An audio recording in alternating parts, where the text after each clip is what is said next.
Olá, seja bem-vindo e bem-vinda. Nesse vídeo de hoje eu vou mostrar para vocês como fazer previsões do score de crédito de clientes. Tudo bem passo a passo, bem em detalhes na prática. Então, vem comigo.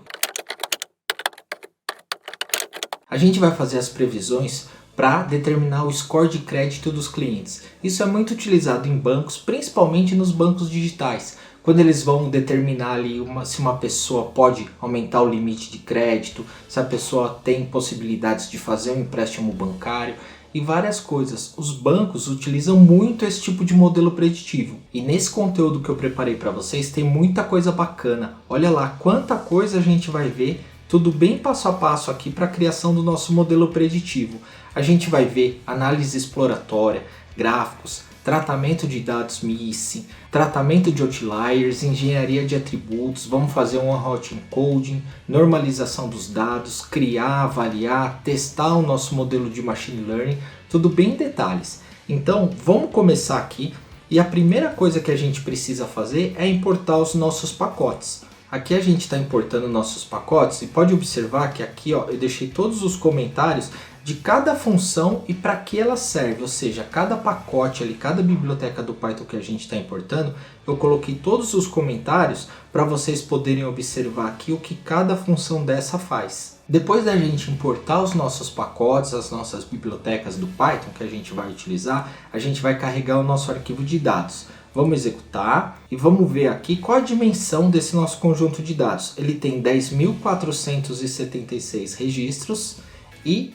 17 colunas, 17 variáveis. Agora aqui com o comando head a gente vai visualizar as primeiras linhas do arquivo para a gente dar uma olhada superficialmente ali, ver as variáveis que nós temos. Você sabe que se você quiser visualizar mais linhas do head é só você colocar aqui entre parênteses um número de linhas que você quer e ele traz mais dados. Por padrão vem como 5, se a gente deixar em branco aqui, vocês sabem que o padrão é 5, ele retorna 5 registros. Agora, como foi um arquivo do Excel que nós importamos, é uma planilha Excel, é interessante a gente ver o tail, o rodapé do arquivo, porque às vezes pode ser um arquivo coletado e no final tem as subtotais, alguma informação ali no rodapé. Com o comando tail, se tiver isso, a gente já visualiza e pode excluir. Nesse caso aqui, a gente já observa que não tem as últimas linhas do arquivo, está tudo uniforme ali como as primeiras linhas. E agora aqui a gente vai ver ali as informações do nosso conjunto de dados, vamos observar ali os tipos de variáveis, se tem valores nulos e a gente já começa a entrar mais a fundo na nossa análise exploratória. Olha lá, a gente consegue observar aqui que ele tem 10.476 registros, tem 17 colunas, ou seja, 17 variáveis.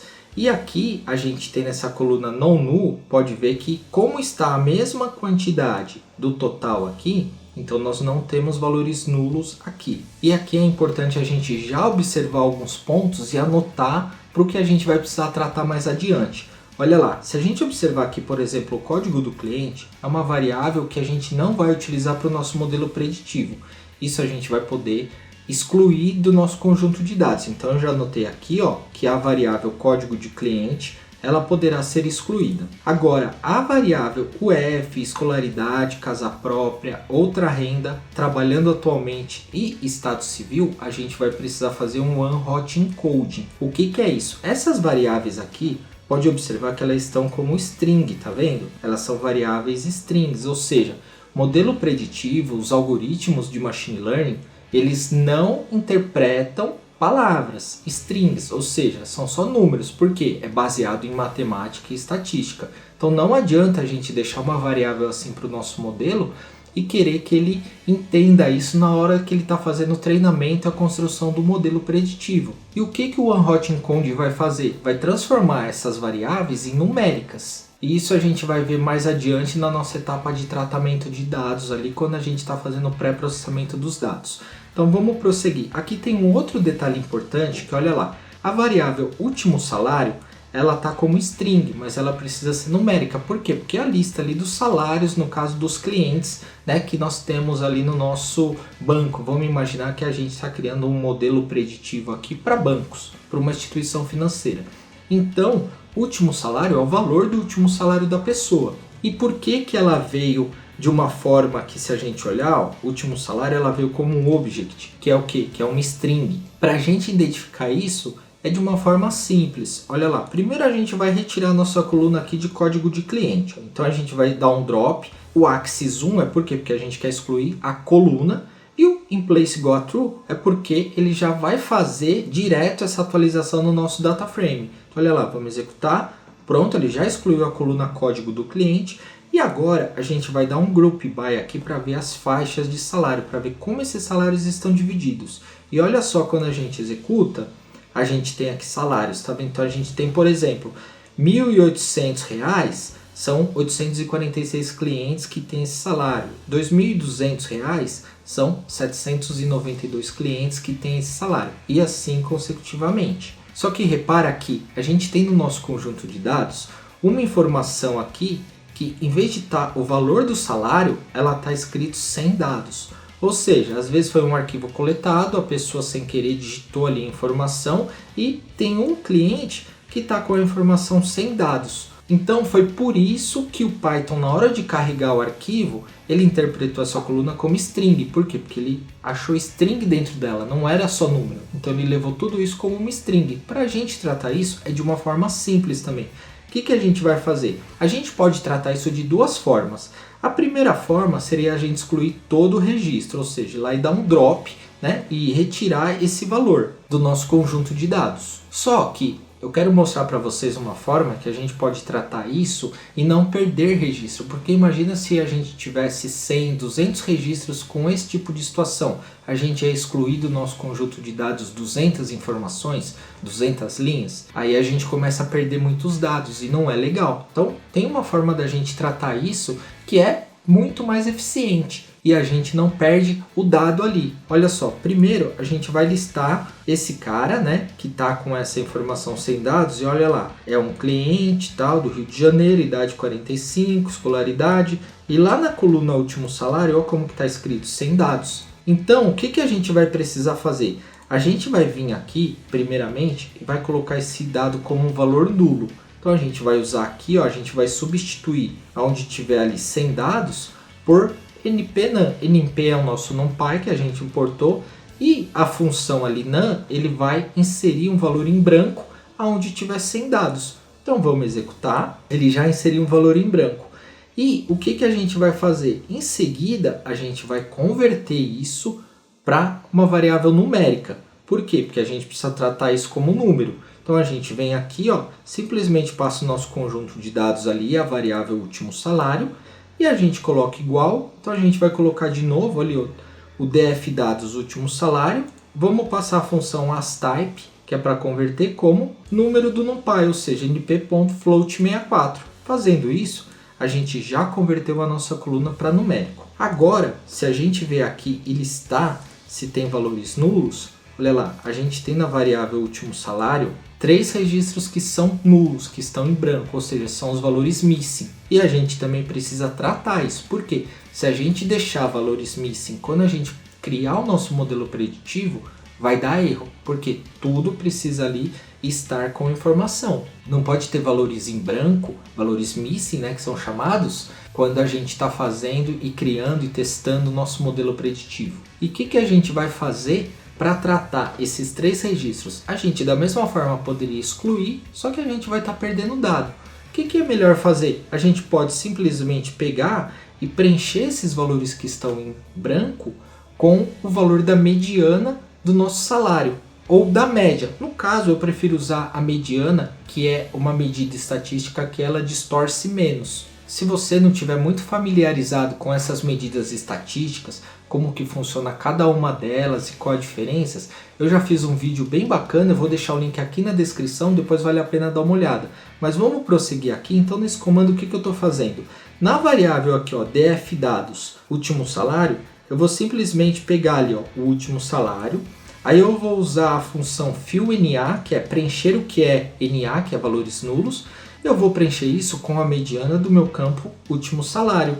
E assim que a gente executar, ele já faz isso, é bem rápido. E se a gente olhar de novo para ver se tem algum valor nulo, olha lá, já não temos mais nenhum valor nulo. Então aqui nós já tratamos os valores missing também. E se a gente olhar novamente os tipos de variáveis, olha lá, a nossa variável último salário, que ela era string, agora ela já está como um número, float64. Agora a gente vai ver um resumo aqui das nossas medidas estatísticas. Então a gente pode ver para todas as variáveis numéricas, o comando describe, ele já dá para a gente um resumo ali de cada variável, ou seja, com o desvio padrão, a média, o mínimo, primeiro quartil, mediana ou segundo quartil, que é a mesma coisa, o terceiro quartil, que é 75%, e o valor máximo ali. Isso para cada variável, tá vendo? Cada variável numérica. O comando describe ele só vai lá interpretar as variáveis que são do tipo numéricas. Agora a gente vai avaliar se a gente tem outliers nos nossos valores numéricos.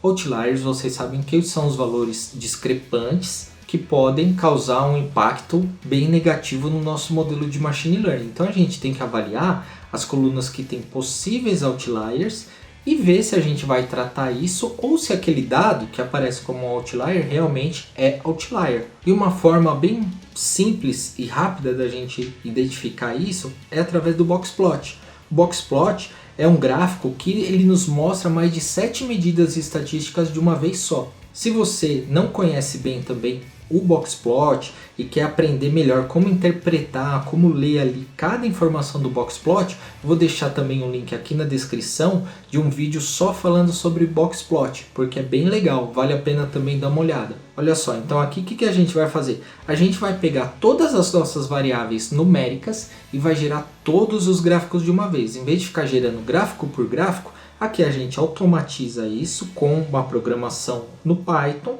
tá? Uma rotina bem simples, que a gente vai fazer um for, né? E nesse for, a cada looping que for realizado, ele vai ir exibindo um boxplot ali de cada variável. Então a primeira coisa que a gente faz é a gente define uma lista aqui vazia e depois a gente vai ler do nosso conjunto de dados, vai ler ali todas as colunas, tá? Que eu coloquei de 0 a 48 para fazer um slice, por quê? No caso aqui a gente só tem 15. Eu poderia muito bem deixar aqui, ó, de 0 a 17 ou de 0 a 16. Por quê? Como 16 é exclusivo, ele vai até o 15. Então ele vai ler da coluna 0 até a coluna 15. Então a gente vai passar, né, as nossas colunas, a gente está dizendo aqui que a gente quer todas as colunas e vai transformar isso numa lista. Essas nossas colunas nós vamos transformar em uma lista com as colunas. Depois, dentro do for, a gente vai colocar um if. Então, se a variável ali, a coluna que o for estiver passando, ela for do tipo int64 ou for do tipo float64, que significa que é numérico, ele vai fazer o que? Ele vai exibir para a gente essa coluna que ele está passando e ele vai fazer um append na nossa lista de variáveis numéricas. Esse append ele faz o que? Ele faz um insert, ele vai inserindo as informações dentro da lista.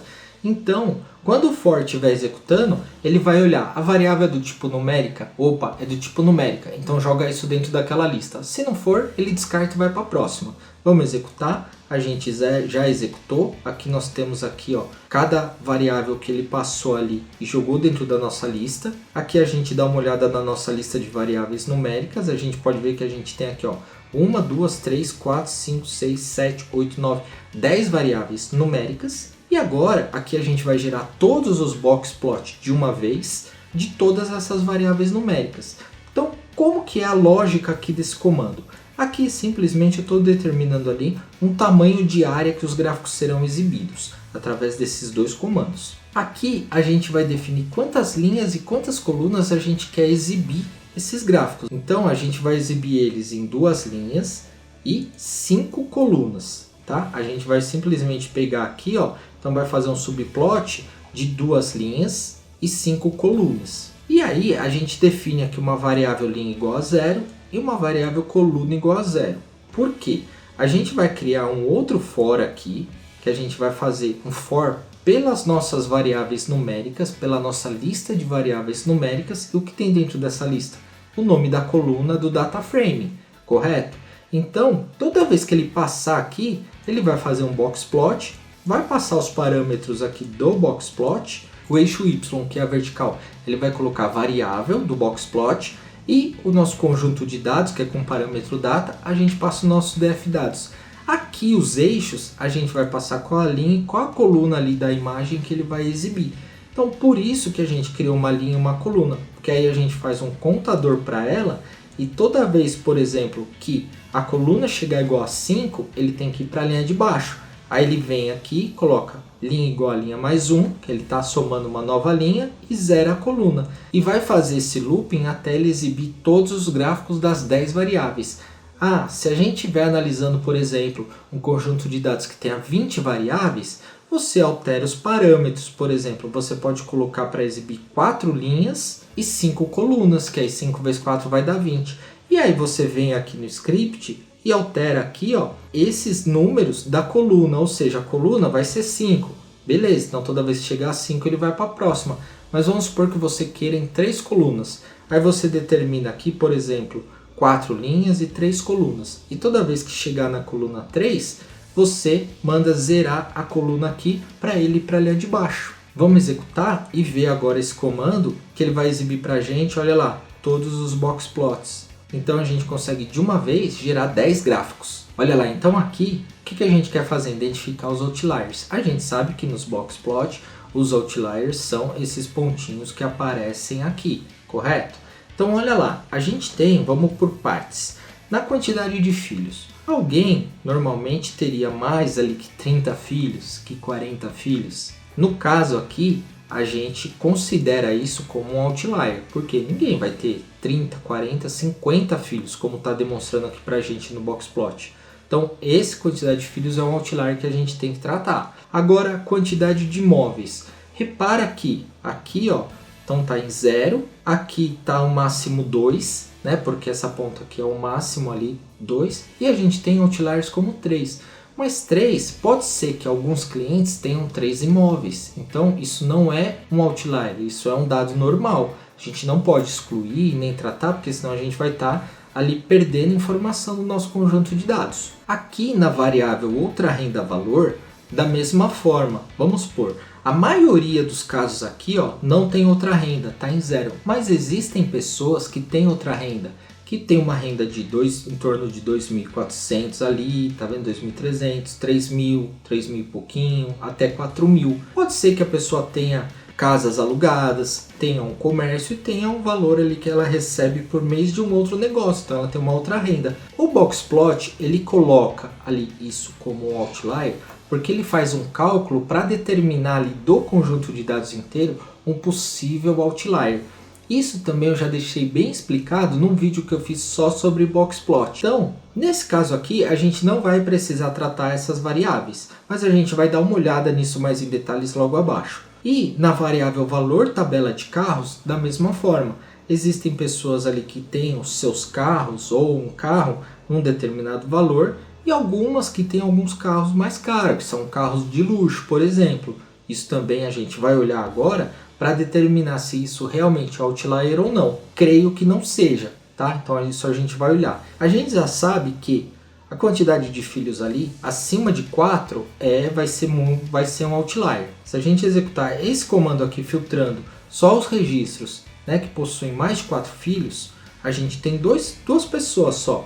Que se a gente olhar a quantidade de filhos, um tem 38 filhos e o outro tem 42 filhos. Isso então é um outlier. Nesse caso a gente vai excluir, são apenas 2 registros. A gente vai vir aqui, vai executar esse comando com o comando drop, né, vai localizar ali os caras que têm mais de 4 filhos, tá? Os registros que têm mais de 4 filhos. Então a gente vai fazer um drop aqui, ou seja, vamos excluir esses 2 registros. Olha lá, vamos executar aqui, já excluímos. Agora, aquelas outras 3 variáveis que a gente identificou no boxplot, a gente vai fazer um group by para ver como está a distribuição desses valores. Então olha lá, primeiro vamos fazer aqui, ó, a gente passa o nosso data frame com o comando group by e entre parênteses e entre o colchetes, a gente passa o nome da variável que a gente quer fazer o group by. E coloca aqui, ó, ponto size, que ele vai fazer o quê?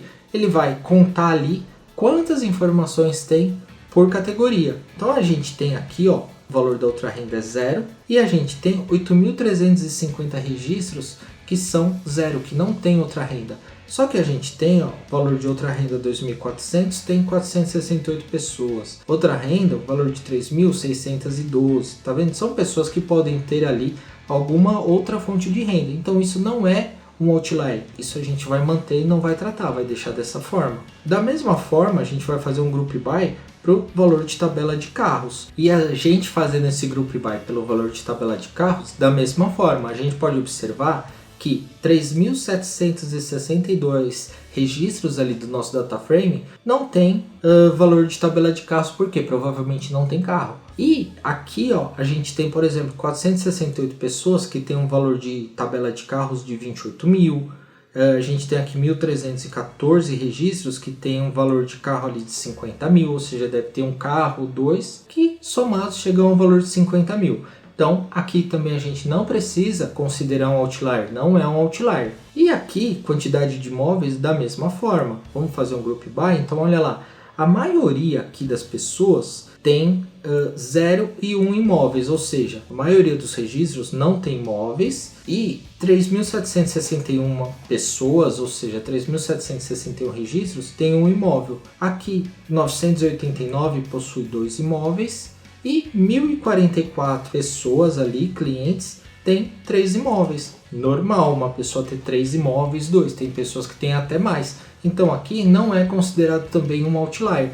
Seria um outlier se, por exemplo, tivesse aqui 30 imóveis, 15 imóveis, 12 imóveis. Ou seja, aí é muita coisa. Aí a gente avaliaria se a gente iria tirar essa informação ou não. Como aqui a gente tem 0, 1, 2 e 3 imóveis, totalmente normal. A gente também não precisa mexer nessa variável. Agora aqui, nesse comando, a gente vai gerar o quê? Das mesmas variáveis numéricas, a gente vai gerar um histograma. Para quê? Para a gente ver como estão ali distribuídos esses dados, para ver se ele está seguindo uma distribuição normal, se os dados estão muito ali distantes de uma distribuição normal. O comando é igual ao do boxplot. A única coisa é que, em vez de a gente gerar um boxplot, aqui a gente passa o comando histplot, que ele faz o que? Ele gera o histograma. Então vamos executar, ele vai processar e vai exibir para a gente aqui os histogramas. Pode observar que aqui ó, eu pedi para gerar em 4 linhas e 3 colunas. Então aqui eu estou gerando 4 linhas e 3 colunas. E aqui eu mudei, tá vendo, a condicional para ele pular para a linha de baixo, igual eu expliquei para vocês anteriormente. Então aqui a gente consegue avaliar nos nossos histogramas o seguinte, que a gente não tem uma distribuição normal nas variáveis, ou seja, a gente vai precisar fazer um pré-processamento, uma normalização de dados, para que isso fique mais próximo de uma distribuição normal. Tá vendo ali que os dados estão muito separados? Então isso é uma coisa que a gente vai precisar tratar. No vídeo que eu indiquei para vocês da análise do boxplot, também eu falo sobre histograma, tá bom? Então nesse vídeo também tem tanto boxplot como histograma, que aí vocês podem dar uma olhada, entender melhor como que é gerado, ou seja, qual que é o cálculo matemático por trás para dividir essas colunas, gerar essas colunas aqui ó, do nosso histograma. Aqui eu vou criar um heatmap. Um heatmap ele é usado aqui para quê? Para a gente analisar a correlação das variáveis. Vamos gerar aqui ó, o nosso heatmap e a gente consegue observar aqui algumas colunas que tem uma maior correlação e umas colunas que tem uma menor correlação entre as variáveis. Tá? Aqui o nosso heatmap, a gente analisando a correlação dessa forma, a gente consegue identificar ali qual variável tem mais relação com outra, enfim. E eu não vou me adentrar muito aqui como que a gente faz uma análise de correlação de cada variável com qual, porque também vai ter um link na descrição do vídeo para vocês ali aprenderem tudo sobre correlação. Tá? Então vamos prosseguir. E aqui eu separei 3 variáveis ali que tem uma maior correlação para a gente gerar um scatterplot delas e analisar isso. Então olha lá, a valor imóvel, ou seja, eu estou considerando aqui, estou criando um gráfico de scatterplot e no eixo X eu estou passando o valor do imóvel e no eixo Y eu estou passando o score do cliente. Tá? O nosso score é a nossa variável alvo, então por isso que eu estou vendo a correlação de valor de imóveis com a variável score. Então olha lá, a gente tem uma correlação forte aqui. Da mesma forma, na variável último salário, a gente também tem uma correlação forte aqui. E na variável tempo do último emprego em meses, a gente também tem uma correlação forte aqui dessa variável com o score. Então pode ser que isso gere um peso ali de importância no nosso modelo preditivo. No vídeo que eu falo de correlação eu explico bem detalhes também sobre esses gráficos de scatterplot, tá? É bem legal também dar uma olhada, porque isso pode agregar muito ao seu conhecimento. Porque nessa área de ciência de dados, todos esses detalhes vão fazendo a diferença. Quanto mais informação que a gente vai aprendendo e absorvendo, a gente vai se tornando um profissional mais completo. Ou seja, é mais conhecimento ali, são mais coisas que a gente vai inserindo na nossa caixinha de ferramentas ali de cientista de dados. E com o passar do tempo você vai ver que isso aqui se torna super simples de você analisar, gerar, interpretar. É uma questão mesmo de prática. Então todos esses vídeos que às vezes eu comento, que eu estou te indicando, é que tem muita coisa legal e tudo bem detalhadinho passo a passo que vai te ajudar. Agora a gente vai fazer aqui, começar a fazer uns tratamentos de dados. Então a gente vai gerar uma nova variável. A partir da variável idade, a gente vai criar uma faixa etária. Uma variável, uma coluna no nosso data frame chamada faixa etária. Isso é uma engenharia de atributos. Então o que a gente vai fazer? Primeiramente, vamos ver a idade mínima e máxima ali do nosso conjunto de dados. Então o cliente que tem menor idade tem 19 anos. E o cliente que tem maior idade tem 65. Agora, o que a gente vai fazer? A gente vai criar uma faixa etária, então a gente vai colocar, por exemplo, até 30 anos, de 31 a 40, de 41 a 50 e maior que 50.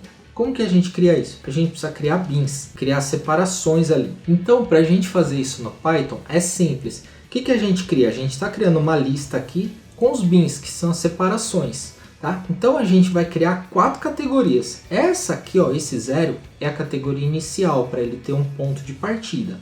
Então a gente cria aqui, ó, passando 5 valores, mas o que ele vai criar são apenas 4 categorias. E na idade de categoria a gente passa, no caso, o título ali que vai ficar no campo, né? Como que vai ser separado. Então a gente passa ali a descrição aqui também numa lista. E aí a gente no nosso data frame a gente faz o seguinte. Então a gente coloca aqui o def dados e faixa etária. Você reparou que essa faixa etária ainda não existe. Então aqui a gente está dizendo para o Python que a gente vai criar essa coluna. E aí com a função do pandas cut ou cut, a gente faz o que? A gente pega, tá vendo? Nosso campo idade, a gente coloca ali os bins, ou seja, as faixas que a gente quer e separado aqui por vírgula, depois da vírgula a gente coloca o labels idade categoria, que é a nossa outra lista. E aí a gente executa. Quando a gente executar isso, ele vai já incluir uma nova coluna no nosso data frame. Aí ele vai com o comando cut, ele vai olhar para isso aqui que a gente categorizou e já vai dividir e vai inserir nessa nova coluna. E aqui esse último comando, a gente só vai ali exibir e colocar os valores que ficaram por categoria. Então olha lá, vamos executar. Viu só como é rápido? Então o que a gente fez? Ó, até 30 anos, então a gente tem ali separado 3.552 clientes. Maior que 50, a gente tem 2.448 clientes. De 41 a 50 tem 2.070 e de 31 a 40 a gente tem 1.270 clientes. A gente já criou uma nova coluna no nosso data frame, fizemos uma engenharia de atributos. Aí você pode me perguntar, sempre é obrigatório a gente fazer isso? Não, isso fica a critério de cada pessoa quando vai criar o seu modelo ali. Eu gosto às vezes, quando tem possibilidades, de inserir novas variáveis para ver se isso vai dar melhor performance no nosso modelo preditivo, mas isso fica a critério de cada um. E aqui no comando de baixo, o que a gente vai fazer? A gente vai fazer um group by ali pela faixa etária, pela média na nossa faixa etária, e vamos ver ali a média de score de crédito que tem por faixa etária. Então o que a gente está fazendo? A gente vai fazer um group by ali com a média do nosso score e vamos atribuir isso à nossa faixa etária. Olha lá, se a gente executar, então, por exemplo, a faixa etária até 30 anos tem uma média de pontuação de score de crédito de 44. Maior que 50 anos tem uma faixa ali de score de crédito, uma média do score de crédito de 56. Você pode falar assim, eu queria ver pela mediana. Pode, a gente pode trocar aqui pela mediana também. Se a gente colocar aqui, ó, median e gerar, ele vai dar ali pela mediana. E agora a gente vai criar os nossos gráficos para a gente dar uma analisada das nossas variáveis categóricas. Como que a gente vai fazer isso? Da mesma forma que a gente fez os outros gráficos ali de boxplot e de histograma.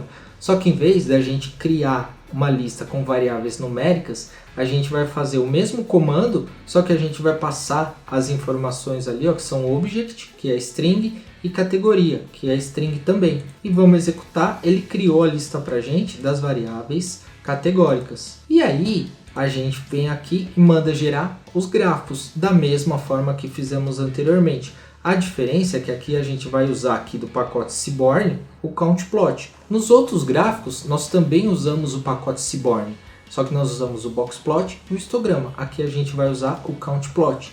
O Seaborn, ele tem inúmeros gráficos para várias situações, para vários tipos de análise.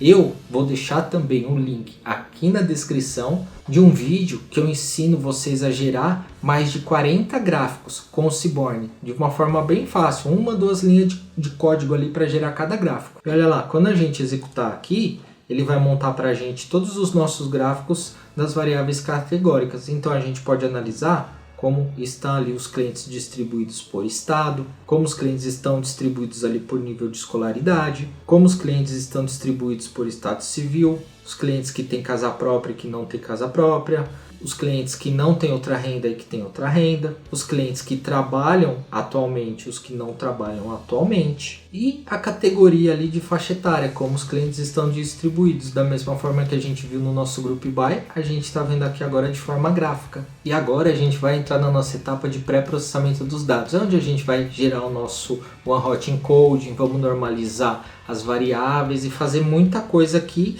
e depois a criação do nosso modelo preditivo. Mas antes da gente começar aqui, eu queria te dizer que caso você não seja inscrito, se inscreve aqui no canal, porque toda segunda, quarta e sexta eu posto vídeos novos, sempre com conteúdo bem passo a passo, detalhado dessa forma aqui, tudo bem detalhado, e ainda disponibilizo todo o código-fonte para vocês. Então se inscreve aqui, porque eu creio que isso vai te ajudar bastante. E vamos voltar aqui e prosseguir. Então olha lá, aqui a gente vai criar o nosso encoder. O que o nosso encoder vai fazer? Ou seja, o nosso One Hot Encode. Ele vai simplesmente transformar as variáveis ali que são categóricas, que está com sim ou não, ou que está com nível de escolaridade, ele vai transformar isso para um número. E a gente precisa fazer isso porque quando o nosso modelo de Machine Learning for começar a ser criado e treinado, ele não interpreta palavras, letras. Os algoritmos só entendem números. Então a gente precisa fazer o One Hot Encode nas variáveis que não são numéricas, que automaticamente essa função aqui que a gente importou lá no nosso pacote do Scikit-Learn, a gente importou essa função aqui, ó, o Label Encoder, ela é do pacote Scikit-Learn, tá? Da parte de pré-processamento do Scikit-Learn. Então o que ela faz? Essa função, de forma que a gente passe os comandos aqui de forma bem simples, mas é um método que dentro dela, ela tem uma inteligência fantástica que ela vai pegar, por exemplo, a gente tem aqui ó, a faixa etária, que a gente tem lá 4 categorias. Então o que ele vai fazer? Ele vai olhar para todos os dados e vai transformar, a faixa etária até 30 anos. Todo mundo que tiver até 30 anos, ele converte para 0. Todo mundo que for de 31 a 40 vai ser o número 1. E assim por diante. E ele vai fazer isso para todas as variáveis. Então, como que a gente passa esse comando? É de forma bem simples. A gente está dizendo aqui ó, que no nosso data frame, na coluna atual faixa etária, a gente vai mudar ela. A gente vai fazer o quê? Vai colocar aqui o nosso LB, que a gente simplesmente chama uma função aqui ó, e colocou nesse objeto. Então o nosso LB, e vamos usar o método dele, FitTransform. Esse FitTransform vai fazer o que? Vai transformar qual variável que a gente quer transformar? A variável faixa etária mesmo. Então ele vai pegar, vai transformar isso aqui, vai fazer o hot encode dela, ou seja, transformar para número, e vai automaticamente atualizar a própria variável com os dados novos. E aqui a gente está passando todas as variáveis de uma vez, e aqui provavelmente ele não vai gerar, tá? Aqui eu poderia até deixar comentado, mas se gerar algum valor nulo por algum problema, ele automaticamente vai lá e dropa. Então, olha lá, aqui eu vou executar e repara como é rápido. Já executou, já fez tudo. Viu só que rápido e que prático? Vamos olhar nosso data frame de novo e olha lá. Tá vendo? Olha a escolaridade. Lembra que a gente tinha, por exemplo, ó, escolaridade era superior cursando, superior completo. Agora tá tudo numerado. Casa própria, lembra? Tava sim ou não. Agora tá tudo número. E assim por diante. Olha lá. Tá vendo? Todas as variáveis estão convertidas para número. Ou seja, a gente também já fez uma grande evolução aqui na nossa etapa de pré-processamento. Se a gente olhar aqui as informações dos tipos das variáveis, olha lá, a gente não tem mais nenhuma variável string, ou seja, e nenhum valor nulo. Aqui nossos dados já estão quase prontos para a gente passar ele para criar um modelo preditivo. E agora começa a nossa etapa que a gente vai começar a criar o nosso modelo e treinar. Para isso, a gente precisa separar ali a nossa variável, que é a variável alvo, das nossas variáveis preditoras. Então o que a gente vai fazer? Aqui eu vou criar uma variável chamada target, aqui vai ser um data frame, e eu vou fazer o que?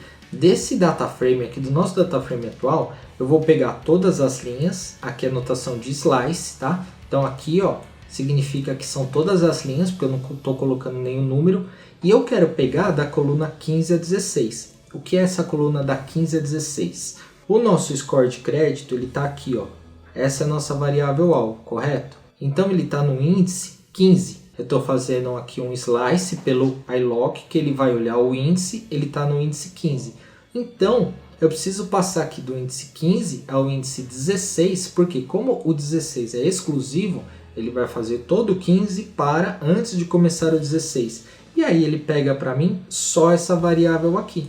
É uma das maneiras de se separar isso, tá? Quis fazer dessa forma para mostrar para vocês um outro comando, uma forma nova de se fazer. Então olha lá, a gente gerando isso aqui agora, a gente já separou a nossa variável target, a nossa variável alvo. E agora a gente vai separar nossas variáveis preditoras. E aqui eu vou fazer de uma outra forma para vocês verem também uma outra forma de se fazer essa separação. Porque tem N formas, aí você pode ver a que você acha melhor no seu dia a dia. Então aqui o que eu estou fazendo? Eu vou simplesmente fazer uma cópia ali de todo o nosso data frame atual para um data frame chamado preditoras. Depois eu vou vir aqui nesse data frame preditoras e vou deletar a variável score. A variável score não é nossa variável alvo. Então eu vou pegar do nosso data frame preditoras e vou deletar só a variável score. Fazendo isso, consequentemente, eu vou ficar com o data frame chamado preditoras com todas as variáveis, exceto a variável alvo. Olha lá que eu já tirei a minha variável alvo, que é a variável score. Viu? Essa é uma outra forma de se fazer, de separar a variável alvo de variável preditora. E agora aqui eu vou separar os dados em treino e teste. O que a gente precisa fazer? A gente vai criar um modelo preditivo. Então a gente precisa separar os dados, pegar uma massa de dados. A gente tem em torno de 10 mil registros. A gente vai separar 30% para testar e 70% para treinar o modelo. Como que isso vai funcionar? De forma bem resumida eu vou explicar para vocês. Eu vou dar para o meu modelo preditivo, na hora dele criar e processar ali para criar o modelo em si e treinar o modelo, eu vou falar assim, olha, 70% dos meus dados, ou seja, cerca ali de 7 mil registros que eu vou ter, eu vou entregar para ele as variáveis preditoras e a variável alvo. Então ele vai olhar para cada variável preditora e ele tem ali a saída, que é o score, a variável alvo. Então ele vai olhar com base naqueles números, vai achar uma função matemática, uma fórmula para chegar próximo ou identificar ali aquele exato score. E vai fazer isso para 7 mil linhas. Com isso, o modelo preditivo, a inteligência do algoritmo de machine learning, vai montar uma equação matemática que depois a gente dá para ele os dados de teste. E nesse teste, o que a gente faz? A gente só dá as variáveis preditoras. A variável score, a gente não dá essa variável score. A gente vai usar isso depois para comparar com os resultados que o modelo gerou já em teste. Eu tenho um dado ali no arquivo de teste que tem salário 10 mil, quantidade de filhos 2, escolaridade igual a 1, quantidade de carros 2. Qual que é o score dele? É 30. Na nossa variável ali, no nosso conjunto de dados de teste, a gente tem esse 30, mas a gente vai comparar se o modelo gerou o número 30, como era previsto ali que a gente tem. Então, por isso que a gente separa os dados de treino e de teste, que é para treinar o modelo e depois validar se teve uma acurácia legal. Aqui a gente vai usar essa função train test split, do scikit-learn também, e aqui a gente vai passar a variável preditora, que é nosso data frame só com as variáveis preditoras, e nosso data frame com a variável target. Aqui a gente vai falar que o test size é 0.3, ou seja, 30%. Consequentemente, os dados de teste serão 30%, os dados de treino 70%. E o handle state 40, ele vai servir para quê? Aqui eu poderia pôr qualquer número, mas é só para quê? Se você baixar aqui depois todo esse conteúdo e simular tudo isso na sua máquina, o seu resultado vai dar igual ao meu, porque por causa do handle state, ele vai pegar os mesmos dados ali, a mesma amostra. E aqui simplesmente eu estou atribuindo toda essa separação que eu estou fazendo aqui no comando train test split, as variáveis xtreino, xtest, ytreino e ytest. Quando eu executo, pronto, ele já separou. E aqui eu vou agora fazer a normalização dos dados. Pode ser feita normalização ou padronização, elas são diferentes. Nesse caso eu vou normalizar, mas eu já tinha também testado com a padronização. Nesses nossos dados a normalização foi melhor, teve uma melhor acurácia. Por isso que eu estou deixando aqui só a normalização. Eu não vou entrar em todos os detalhes, porque essa parte de normalização e padronização de dados, olha, se você, por exemplo, realmente quer ser um cientista de dados, está entrando nessa área, ou já entrou nessa área, mas não conhece muito bem essa definição de normalização, padronização, olha o vídeo que eu já fiz aqui no canal, vou deixar o link também para vocês na descrição, porque essa é uma das etapas mais importantes na hora de criar um modelo preditivo. É uma das etapas, se não digo a mais importante. Se você não souber exatamente o que fazer aqui, padronizar, normalizar ou não fazer nada, você pode ter diversos tipos de problema no seu modelo preditivo. Nesse vídeo que eu fiz, eu quis trazer tanto detalhe para assim, deixar de uma forma mais clara possível para vocês, que eu faço os cálculos no Excel e depois eu crio 4 modelos preditivos mostrando todas as situações e as diferenças entre elas. Então, apesar de ser um vídeo um pouquinho longo, porque ele tem em torno de 30 a 40 minutos, mas assim, é um tempo que você não vai perder. É um tempo que você vai ganhar muito, muito, muito valor. Porque esse vídeo é muito top. Pode assistir, porque se você assistir e não gostar e não entender, você pode me cobrar depois nos comentários e falar, não entendi. Todo mundo que viu esse vídeo gostou demais, porque ele está muito bem explicado. Porque eu quis trazer todos os detalhes possíveis e mostrar tudo na prática, passo a passo, para vocês, para ensinar esse conceito de normalização e padronização de dados. Então olha lá, aqui eu só vou executar, eu já executei. Só para resumir aqui, a normalização e a padronização, ela vai deixar os dados com as mesmas escalas, tá? Só que ela tem conceitos diferentes de forma de cálculo. Então agora que a gente já normalizou os nossos dados, a gente vai criar e testar nosso modelo preditivo. Então aqui primeiramente o que a gente vai fazer? A gente vai criar aqui a variável modelo, que ela vai receber aqui, ó, que a gente está instanciando, tá vendo o linear regression do scikit-learn que a gente já importou lá no início, e aqui a gente está passando esses 2 hiperparâmetros. Esses 2 hiperparâmetros não precisava passar, eu só quis trazer para mostrar para vocês. Se a gente fizer assim, também dá certo, tá? Depois você pode até fazer na sua máquina para testar também. Mas eu trouxe aqui só para vocês poderem ver, isso são 2 hiperparâmetros do modelo. E aqui na linha de baixo, a gente vai fazer o que? De novo, a gente vai atribuir ao modelo, só que aqui a gente já está fazendo o treinamento dele. Então o que a gente vai fazer? Com a função fit, que é para treinar o modelo, a gente passa os nossos dados de treino. O x-treino são os nossos dados ali normalizados, tá? Da variável preditora. E aqui é a nossa variável target de treino. Uma observação, a variável target a gente não precisa normalizar nem padronizar. Por quê? É o que a gente quer ali achar, o que a gente quer encontrar. Então, o ideal é a gente realmente não normalizar e nem padronizar essas variáveis. Então, vamos executar para fazer aqui o treinamento, a criação e o treinamento do nosso modelo. Ele já fez. Como o nosso conjunto de dados é pequeno, são 10.000 registros, e aqui os dados de treino, então, são 7.000, ele faz super rápido, porque o scikit-learn é o melhor pacote, acho que para a gente fazer a criação de modelos preditivos, porque ele tem boa acurácia, ele é performático e ele tem muitas funções. Então assim, o scikit-learn é fantástico. Então olha lá, agora a gente faz o que? Com o R-score a gente vai passar o y de teste. Aqui é a nossa variável alvo de teste. O modelo ainda não viu isso é o que a gente vai testar a acurácia. Aqui a gente passa o nosso modelo treinando ali, ó, com os dados normalizados, igual a gente fez aqui em cima. E aí a gente passa aqui o predict dos testes normalizados, as variáveis preditoras. O que essa função vai fazer? Ele vai ver ali o nosso modelo que foi criado e treinado, só que em vez dele passar os dados de treino, ele vai estar passando o quê? Os nossos dados que a gente separou para testar e avaliar. Quando a gente rodar isso, ele vai devolver o score, que é o quê? É um número que vai de 0 a 1. E aqui significa o quê? 79,8, ou seja, se a gente arredondar, fica 80%. Esse 80% é o quê? É a acurácia do nosso modelo preditivo. Ou seja, se a gente passar ali a cada 100 registros que a gente passar no nosso modelo preditivo, ele vai acertar 80%, ele vai acertar 80%. Ou seja, se a gente passar 100 clientes, ele acerta 80%.